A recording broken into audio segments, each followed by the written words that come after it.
দর্শক, বিরতির পর আরো একবার স্বাগত। দেখছেন সকালের বাংলাদেশ, সাথে আছি মাসুম রাব্বি এবং মাসুম রাব্বির সাথে আমি আছি নাদিরা আঞ্জুম মিমি।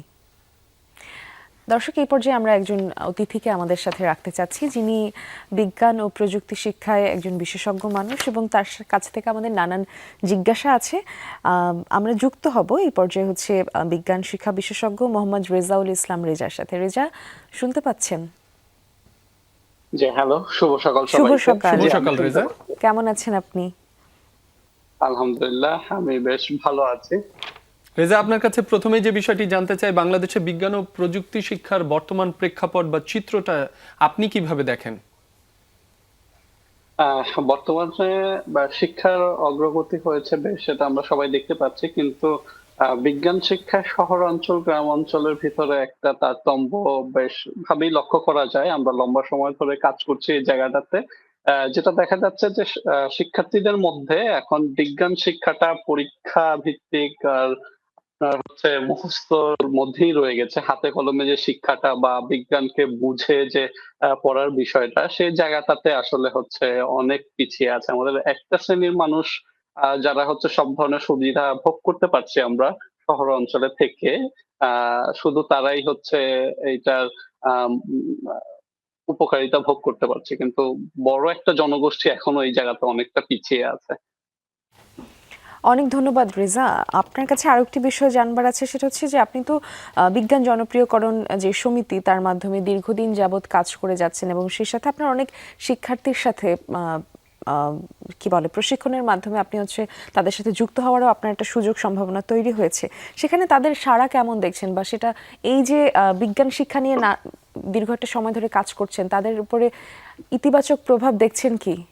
বা বিজ্ঞান অলিম্পিয়াড নিয়ে তাদেরকে যে হাতে কলমে শেখাচ্ছেন, সেখানে ইতিবাচক কি পরিবর্তন দেখছেন? আচ্ছা, আমরা বাংলাদেশ বিজ্ঞান জনপ্রিয়করণ সমিতি মূলত 2001 সাল থেকে লম্বা সময় ধরে কাজ করছে। আমি বিজ্ঞান জনপ্রিয়করণ সমিতির সাথে 2019 সাল থেকে কাজ করছি। এটাও মোটামুটি অনেকটা সময় পেরিয়ে গেছে। তো এই সময়টাতে আমরা বাচ্চাদের বেশ কাছে গিয়ে কাজ করার সুযোগ পেয়েছি, একদম শহর অঞ্চল থেকে শুরু করে গ্রাম অঞ্চল পর্যন্ত।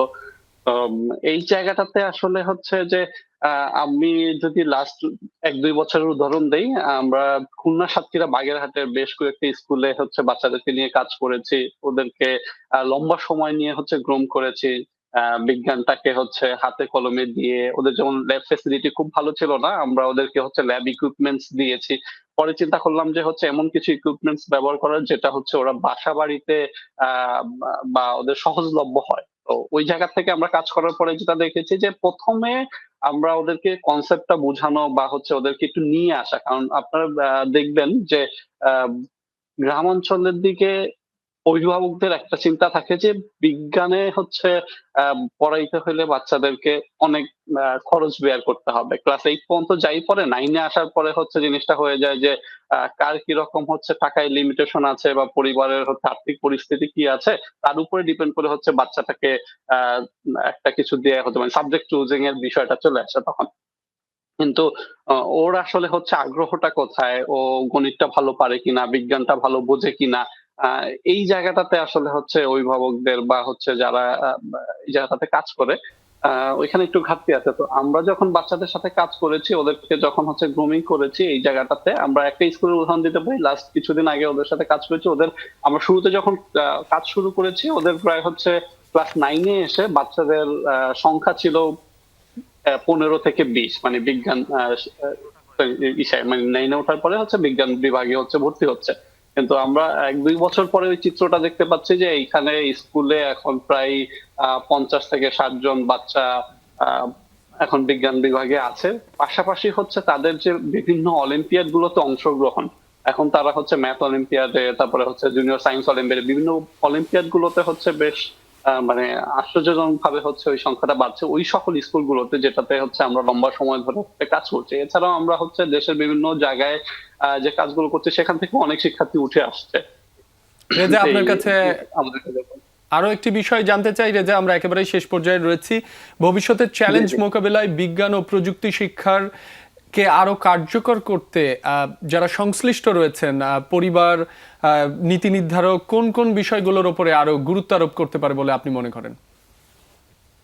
আচ্ছা, আমাদের যে ভবিষ্যৎ চ্যালেঞ্জ গুলো রয়েছে তার মধ্যে সবচেয়ে বড় যেটা চ্যালেঞ্জ সেটা হচ্ছে বিজ্ঞান শিক্ষাকে আসলে হচ্ছে শুধু পাঠ্যপুস্তকের ভিতরে না রেখে এটাকে হচ্ছে একটু হাতে কলমে নিয়ে আসতে হবে। আহ এই জায়গাটাতে একটু জোর দিতে হবে। আমি সকলের দৃষ্টি আকর্ষণ করবো এই জায়গাতে, কারণ ব্যবহারিকের জায়গাটায় আসলে হচ্ছে ঘাটতি থাকার কারণে বিজ্ঞান থেকে অনেকেই ঝরে পড়ছেন। আমরা লাস্ট আমাদের আন্তর্জাতিক পর্বগুলোতে আমরা জুনিয়র সায়েন্স অলিম্পিয়াড একটা আন্তর্জাতিক পর্বে আমি ছিলাম, সেখানেও আমি দেখেছি যে আমরা আসলে যে লেভেলের হচ্ছে ব্যবহারিক ক্লাসগুলো নিচ্ছি বা কাজগুলো করছি, এটাকে আরো হচ্ছে বাড়াতে হবে। আর আমাদের যে অভিভাবকরা যারা আছেন তাদেরকেও হচ্ছে এই জায়গাটাতে একটু আগ্রহী হতে হবে, কারণ তারা এখনো হচ্ছে চিন্তা করে যে পড়াশোনার বাইরে শুধু বইয়ের বাইরে অন্য কিছু করা যাবে না, তাহলে হচ্ছে মূল পরীক্ষার রেজাল্ট খারাপ হবে। তো এই চিন্তাধারা থেকে একটু বাইরে আসতে হবে। আর স্কুলের শিক্ষক যারা আছেন তাদেরকেও হচ্ছে এই জায়গাটা একটা বড় ভূমিকা পালন করতে হবে, যে তারা যাতে হচ্ছে বাচ্চাদেরকে একটু উদ্বুদ্ধ করে। একদমই একদমই তাই রেজা, আপনাকে অনেক ধন্যবাদ। এবং বিজ্ঞান শিক্ষায় শিশুদেরকে বা বিজ্ঞান ও প্রযুক্তি শিক্ষায় শিশুদেরকে রাব্বি যদি হচ্ছে আমরা উৎসাহিত করতে চাই, সেক্ষেত্রে এর কোনো বিকল্প নেই। কারণ পড়াশোনা আমরা একেবারে একাডেমিক পড়াশোনার বাইরে শিশুদেরকে যদি এই ধরনের বিজ্ঞান ও প্রযুক্তি শিক্ষায় আমরা উদ্বুদ্ধ না করতে পারি, তাহলে আমাদের ভবিষ্যতের যেই ডিজিটাল বাংলাদেশ, তরুণ শিক্ষার্থীদের অবশ্যই উদ্বুদ্ধ করতে হবে। একদম। আমরা একেবারেই শেষ পর্যায়ে রয়েছি, আজ এখান থেকেই বিদায় নিচ্ছি। আবার আসছি। শুভ সকাল। শুভ সকাল।